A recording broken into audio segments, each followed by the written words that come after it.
We are going to talk a little bit about retirement. You spent most of your early career working really hard for the Australian team all around the world.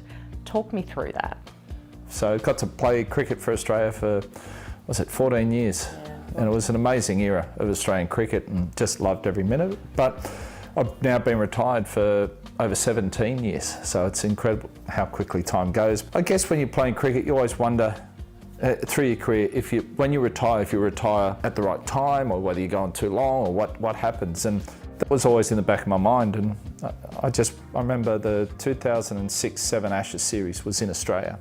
2005, we'd lost to them over there. England had beaten us and we were keen to get the Ashes back to where we felt they belonged. And the first test was in Brisbane at the Gabba.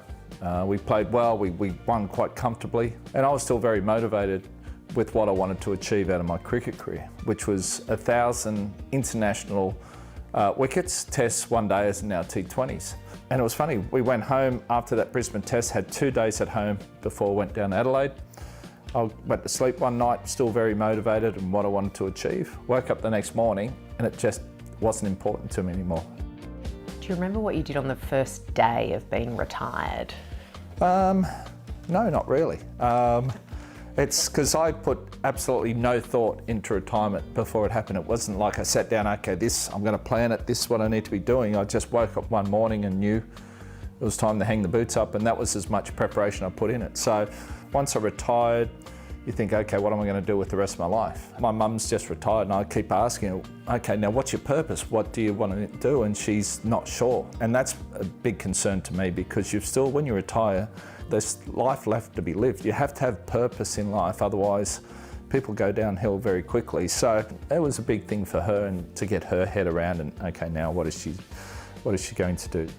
It's only been since I've turned 50, I'm 54 now, that it's really sort of starting to think, okay, how many years I've got left? Okay, what do I need?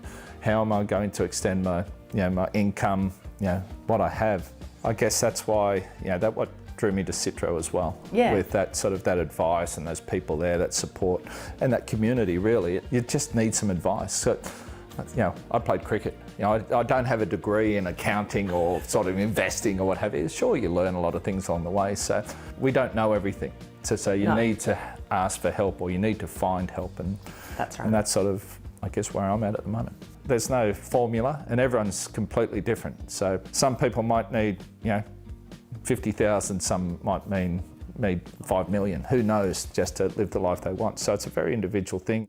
What does scare you? I always told my manager that I'm happy to do anything, but if I have to sing or dance, he's fired on the spot. Dancing with the Stars comes nearly every year, and I've got the thing for you this year. When you've got your fear, you should sort of approach it or work to get rid of it. So yeah, maybe I should go and take some dance lessons or some singing lessons, but you never, speaking in front of people scared the hell out of me, and now I do it all the time on a regular basis. It's a bit scary. When you turn 40, it's not too bad. No.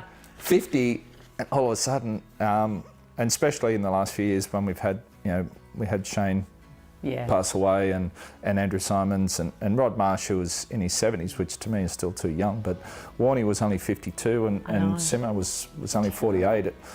And I've been to far too many funerals, and it does a bit of a wake-up call, really. There's been some really tough times in my life, as there are in a lot of people's lives.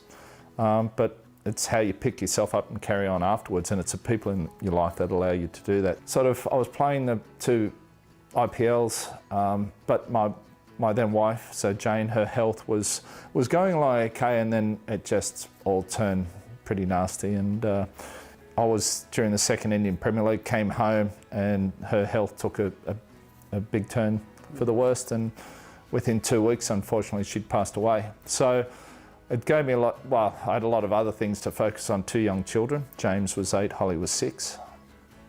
So I was focusing on them. And then out of that, the McGrath Foundation just continues to grow and grow, and the support's been amazing. So there's a lot of things that I'm sort of still trying to put in place. I can't retire now and be comfortable and be set, so I still have to work, but looking to build investments and come up with a bit of a plan.